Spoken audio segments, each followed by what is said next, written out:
Thomas the tank engine wouldn't stop being a nuisance.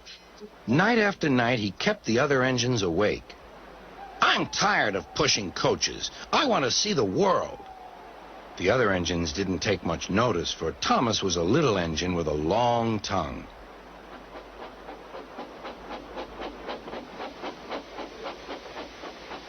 But one night, Edward came to the shed.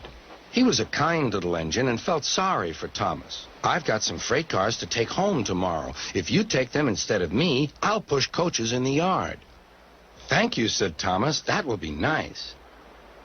Next morning, Edward and Thomas asked their drivers, and when they said yes, Thomas ran off happily to find freight cars.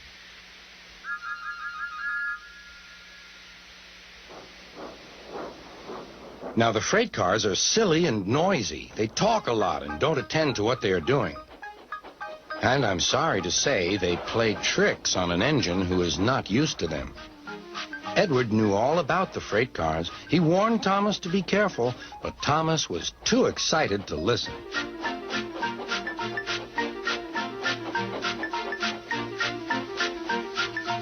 The shunter fastened the coupling, and when the signal dropped, Thomas was ready. The conductor blew his whistle. "Beep, beep," answered Thomas, and started off. But the freight cars weren't ready. "Oh, oh," they screamed. "Wait, Thomas, wait." But Thomas wouldn't wait. Come on, he puffed.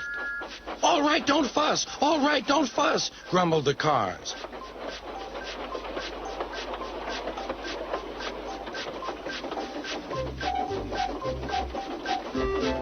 Thomas began going faster and faster. "Whoosh!" he whistled as he rushed through Henry's tunnel.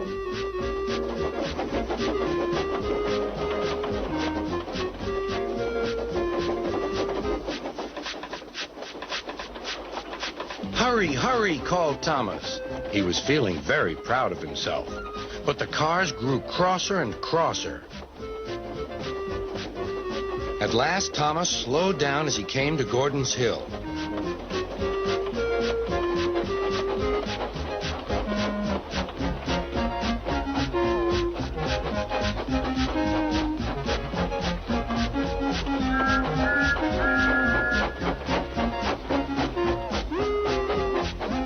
"Steady now, steady," warned the driver as they reached the top.